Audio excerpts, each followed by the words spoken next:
Welcome. My name is Doreen Milano, and you are listening to Big Ideas, Small Business. Small business has been having a really rough time lately, so I've started this program so that we could talk to some of the other business owners in the area to really understand what they're doing to stay in front of the curve. Today, we're going to talk to Lazaro Alvarez, and he created the Irving Marathon. So let's talk to Lazaro and let's see what he's up to.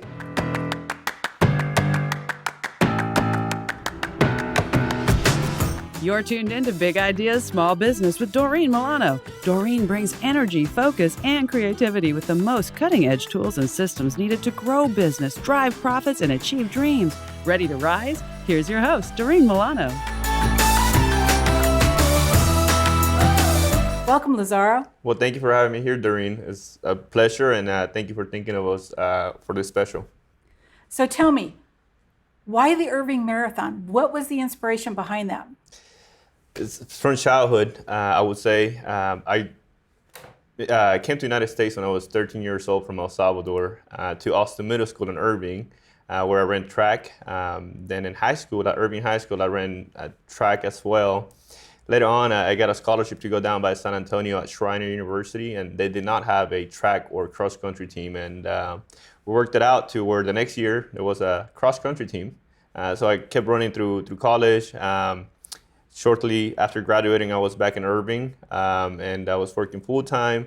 And at the time, I was doing triathlons and marathons. And I don't know if you remember back in 2011, Campion Trail had just finished, and a lot of the parks in the area were just getting finished, but there wasn't anybody running on them. So a lot of times when I would go on a long run for the weekend or whatnot, I would be running for maybe 2 hours and I wouldn't see a single person along the trail. So Wow. I got a couple of my friends from high school together, and we ran the idea, and we decided to start the Irving Marathon as a way to give back to the community, but also to attract people, to be out there doing outdoor activities, and also to promote the city itself. And Las Colinas is a beautiful area, and I think a lot of the running community had been missing out from enjoying that. So that was the inspiration behind it, but also the charity part, which is raising money and awareness towards childhood obesity. And that's kind of how the idea got started, That is great. So when we're talking about the Irving Marathon and everything that you're doing in the community, the question comes up for me is, why did you choose to be an LLC instead of a nonprofit? Sure. And, I get that question a lot. I've seen different organizations. I studied political science and international business in college. And for about 10 years, I spent every month I would read 2 books, either whether it be biographies, business books, psychology, or just different areas of where I could get knowledge about business and the community and how to build what we have done now. I wanted to run this company as a business. I have seen the previous, all the other running organizations that are out there, most of them are operated as a nonprofit, and I'm not saying that that's a bad model. It works for them, and it's gotten to where there's a big running community. But I wanted to do things a little bit different. I did not want to create the same kind of race that was out there for the general population. So in order to do that, I felt that I needed to have a little more control of what we were doing in the operation. So there's not a reason why running an organization cannot be set up as an LLC and still have a charity aspect. The way that we divide our company is that we are donating 20% of everything that we bring in, whether it be when it comes to sponsorships, we donate 20% of that off the bat to the Barely Scarred and White Irving Foundation. And then at the end of the year, we also donate 20% of whatever is left. What we found with nonprofits is that there's the message is it benefits XYZ organization, but in reality, at the end of the time, that contribution tends to be a lot less, because it's run as a nonprofit and not as a business. So we're able to retain a lot more, do things a lot quicker, and that's what's gotten us to where we are at in a fast track to grow. And eventually in the next 5 years, we want Irving to become the preferred running location in North Texas for everybody. That's a great goal. Yeah. So, as a business owner, you have chosen a lot of very specific things to build your business to be a community focused business. You got it. And in doing so, you are able to now give back to that community. That is a great lesson for business owners everywhere, that if we start engaging in the community and giving back to the community, it can be an amazing thing. It can. It can. So, what is the one lesson that you learned in developing this? Well, the main thing is, I met you through Rotary, Right. Right? So, we like to operate with the four-way test, right? So, what I found is that if we truly have the community's interest and we operate our business with that type of integrity, where, as I mentioned, we donate 20% and it's there on the records so that people can see the actual numbers, right? Instead of this is benefiting that. So we like to operate with integrity. And as a result, the community has seen that we truly care about what we're doing, and we set out to build something that it didn't exist in the community. And we did it with the purpose of bringing the community together. So as a result, because we want to operate with integrity, we have the community in mind at first, and we're doing something that benefits everybody entirely. The community just has been able to see that through the proper marketing that we've implemented. And we can go, I'll go over a little more in detail on some of the things that we've done behind the scenes to ensure that the community is seeing the progress that we're doing along the way. And as a result, they had more people are joining the movement. That's actually our tagline for the Irving Marathon is Irving Marathon, join the movement. And it's been a very successful tagline. Or hashtags is join the movement, run Irving. Very simple, and that's all you need. So, like I said, the communities come together because they see that it's built for them by somebody from the community. So let's talk about how business comes to the Irving Marathon. How does business benefit in partnering with the Irving Marathon? Yeah, so this year alone, we've seen a tremendous growth from participants. Last year, last year we only had the Irving Marathon, which was one event. So since 2013, when we started this, there was only one event. It was in the spring, the Irving Marathon, and which attracted anywhere between 1,500 to 2,500 runners. As I mentioned a minute ago, our goal is for Irving to become the preferred running location in North Texas. Right. It would have taken a long time to achieve that with the current way that we're operating. So last summer, I had the idea to add 6 more running events to create the Irving Marathon running series, right? And so we have 7 events. We have December's Irving Frost. So between Irving Frost and the Irving Marathon in 2019, we had about 3,100 participants. Wow. And then in 2020, despite COVID, we're almost at 5,500 registered participants through the Irving Marathon running series. So how do businesses benefit? Well, we do a lot of marketing to attract those people. So sponsors get, if you become a sponsor or a partner with the Irving Marathon, your logo is displayed all over our website. The last 12 months trending, the last 12 months to date, we've had over 600,000 visitors to our website just because of our engagement with the community and our marketing strategies that we've implemented to get people to, one, join the movement and run Irving. Now stop a second. Yeah. 600,000 visitors to your website. Yeah. That is amazing. Now, if we could all, as business owners, get that kind of result, oh my goodness. Yeah. That would be a totally landmark deal. Yeah, and there's a lot of factors that go into that. We've spent all day on the level of marketing that we've done to get us there. I adopted a strategy to last summer along building an Irving Marathon running series. I figured I'm not the best creative, but I'm also not. When it comes to branding, I needed to get help, right? So then we brought in an in-house ad agency that rebranded us, that taught us how to have better marketing strategies that now we're implementing. So because we took that chance, we took that risk of doing that, it worked, right? And we're seeing the results now. But it was a risk that we did. There's never been a running series in Irving, and there's never been 6 of them put together at the same time. And then COVID came, but because we took those risks, when COVID came about, also we were able to switch to virtual, which is a new industry I wanted to that ask we you created. about that. Yeah. What is a virtual marathon? Sure. So virtual marathon. So it's funny that we actually started the virtual running option in the December event back in 2019, way before all of this happened.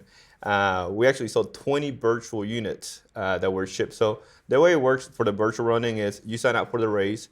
You're able to do the race anywhere that you want to, whether it be in a treadmill, in a park. You time it, and then we have a live leaderboard that you then submit your results. And then you're able to see how you did with anybody who signed up for that event.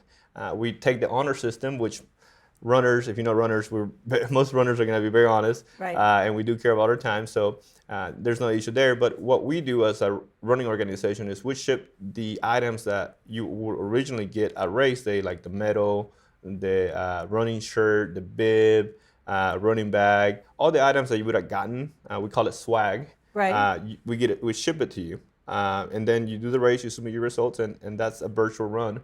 Like gyms, right? If you pay for something, you're probably going to be committed to completing it. Running a race and signing up for a race serves the same purpose. So once you commit to something, it's easier for you to get up every morning and go run. So that's why keeping a virtual option, despite COVID and not being able to have events, it's helped the running community to, keep running, despite everything that's been going on. But that was something that, like I said, we started back in December. We sold 20 units. Our next event was February 14. We did a Valentine's team event. We sold about 45 units then. And then St. Patrick's, that was our next event in March 14th. That event got canceled the day before the event also happened. So we already had about 700 people registered for that event. And because of our work that we had done in the previous event, we were able to quickly, pretty much the next day, start shipping their packages and turn it into a virtual. And we already had the concept, and a lot of our people were familiar with it. So then we were the first marathon to cancel as well. So we had St. Patrick's the 14th of March, and then March 28th, we had the Irving Marathon with over 2,000 people already registered as well, which a lot of our participants were already familiar with the concept.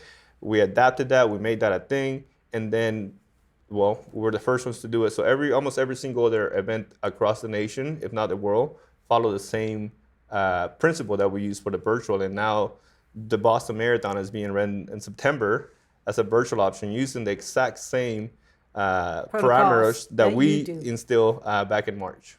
Well, thank you for that. Yeah. Hang on a second.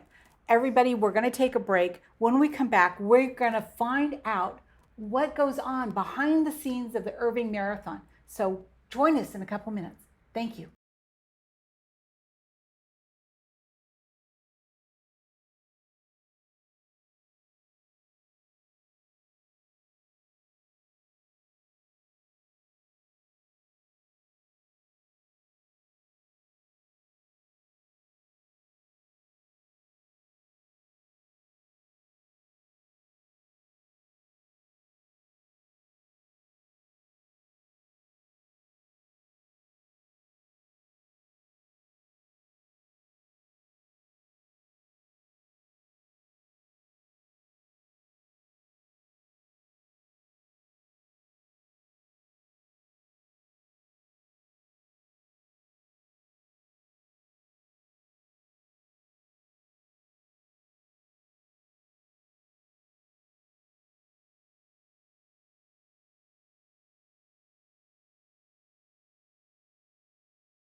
Talking to Lazaro, and we're talking about the Irving Marathon, and we're going to jump into what happens behind the scenes. What is the backstory behind the business? So Lazaro, I know that the Irving Marathon has been around for a while, but it hasn't been around in the configuration that currently exists. So can you give us a little bit of history there? Yeah, so Like I mentioned at the beginning, my best friend and I, Ronnie Chesko, went to Austin Middle School, Irving High School, and we did a lot of things together. And we founded the Irving Marathon together. And then after the first year, I went away and I had a full-time job and I had a lot of things going on.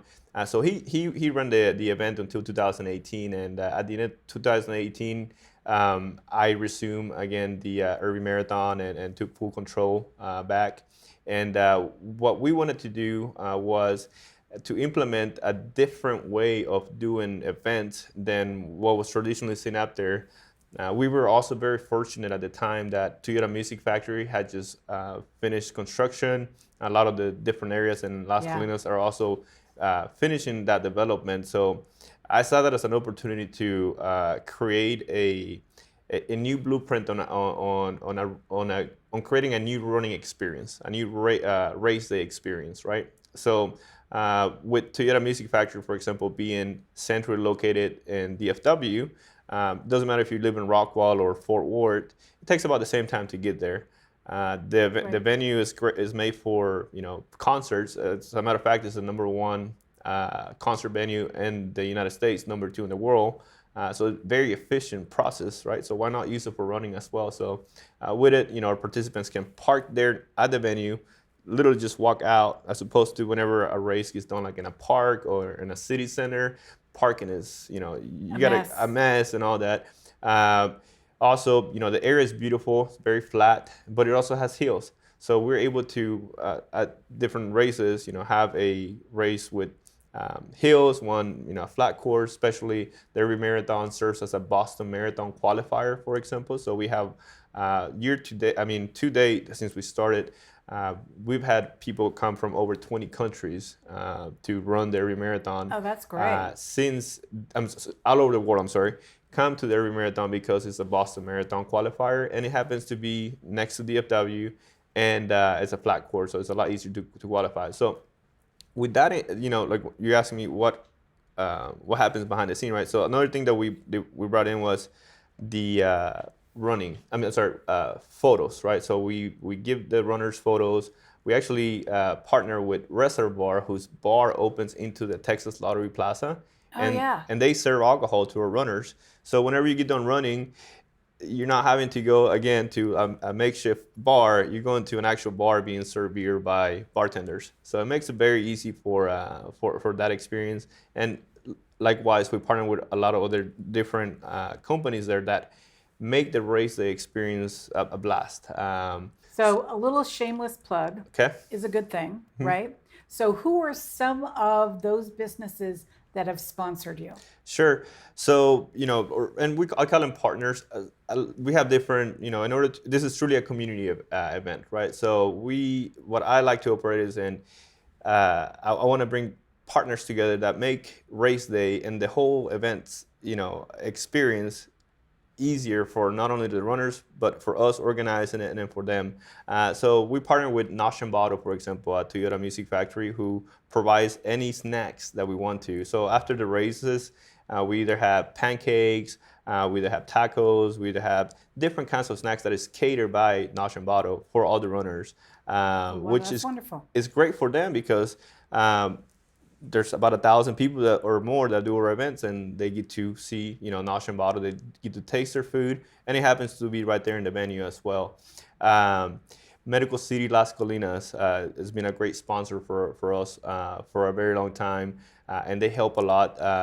City, which is, they have a big headquarter in Irving. Correct. They have been very essential in volunteering. How many volunteers do you need? Depending on the race, so the smaller races, anywhere between 50 to 100.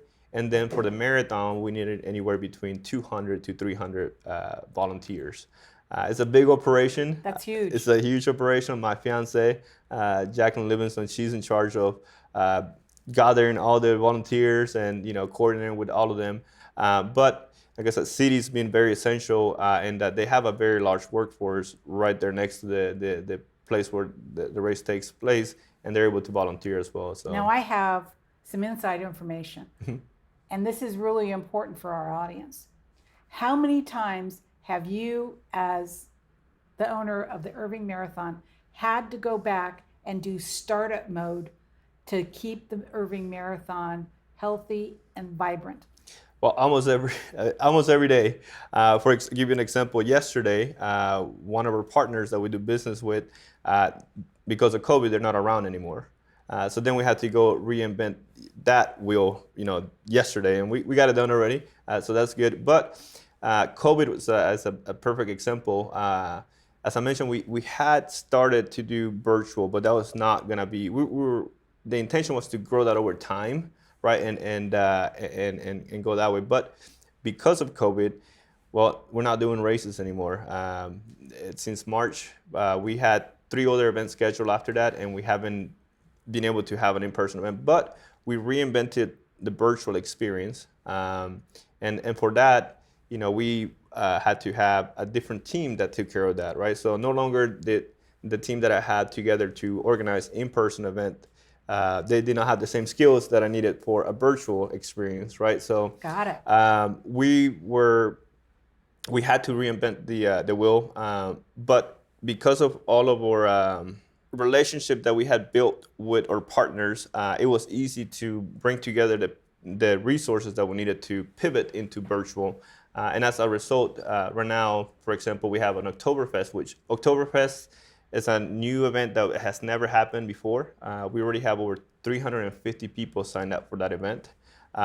Most of it is it virtual. A running event or a drinking event? It's a running event Okay. that you drink at the end. Right. So we had 350 people already sign up for that event, right? When right now nobody's advertising for races, nobody's doing, because we don't know when they're gonna come. But because we reinvented ourselves back in March, as soon as COVID hit, Oktoberfest, we were over 350 people signed up. We have a turkey trot as well on Thanksgiving. We're over 200 people signed up for that as well. And then Irving Frost, we're almost at 500 people registered for those events. Had we not reinvented ourselves back in March and started over again and just kept the mentality of, well, events are eventually going to come back, and that was our only approach, we wouldn't probably be having this conversation right now because, well, as you can notice, you need cash flow to keep a business going. You do. Right? And it has to happen. Without cash flow, it doesn't really matter. You can have the best ideas, but it doesn't work. It doesn't, charity, like I said, a lot of people look at running as a great way to raise money. It's not, So out of this experience, Lazaro, what advice would you give to small business owners today? Yeah. So, I've always been a fan of learning, right? So whenever you're not doing, like, for example, if your business has been affected right now by COVID and there's not much that you can do, the least thing that you can be doing right now is sharpening your own skills by reading books, right?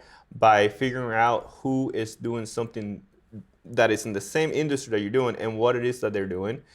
Maybe not necessarily copy what they're doing, but get some ideas on how you can implement a similar process, right?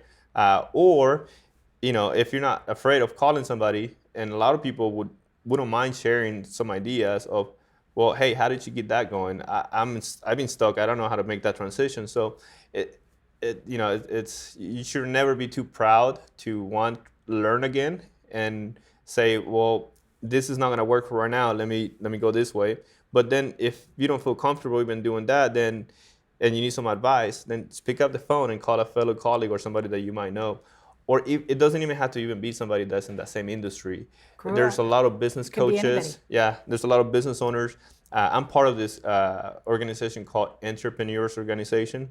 And it's a lot of business owners that are having successful businesses, and we meet, right? So, and what we do is we're all kind of the same process, but we have different businesses. But the same troubles that a company that is in the restaurant business is going to have the same staff issues as a company that is in the transportation business, because they're dealing with people. It's all about people. It's a lot about people. But I would encourage people to just reach out. If you can afford a business coach to help you, I would say reach out to somebody that you see that they are a successful business person and maybe get some ideas from them. So Lazaro, how can people actually reach you? Sure. So our website is irvingmarathon.com. There you can see all the events that we have available, but also, if somebody's interested in volunteering, we have a volunteer section on the website, irvingmarathon.com. If somebody's interested in becoming a partner and enjoying some of that exposure that we bring, whether it be in person or digital presence that we have up there, they can also look at our website, irvingmarathon.com, and look under the sponsorship page and be able to contact us. Wonderful. Yeah. One of the things I want everybody to understand is that no matter what goes on in your business, you don't stop. You've got to keep moving forward. And whether that means that you take on learning, you pick up the phone and you call somebody like myself or Lazaro to really get an understanding of what's possible for you, do it today. Again, thank you for watching. It's been a pleasure having you with us, and I hope you learned something really great today. This has been Big Ideas Small Business with Doreen Milano. Doreen Milano solves problems for small and mid-market family-owned businesses and service-based industries. To work with Doreen, go to visionstoexcellence.com. For guest and sponsorship information, call 650-483-5798. Big Ideas Small Business with Doreen Milano is produced by Offbeat Business Media for the OBBM Network. For OBBM Network programming information, call 214-714-0495. Unauthorized use of any part of Big Ideas Small Business with Doreen Milano without prior permission through the OBBM Network is strictly prohibited.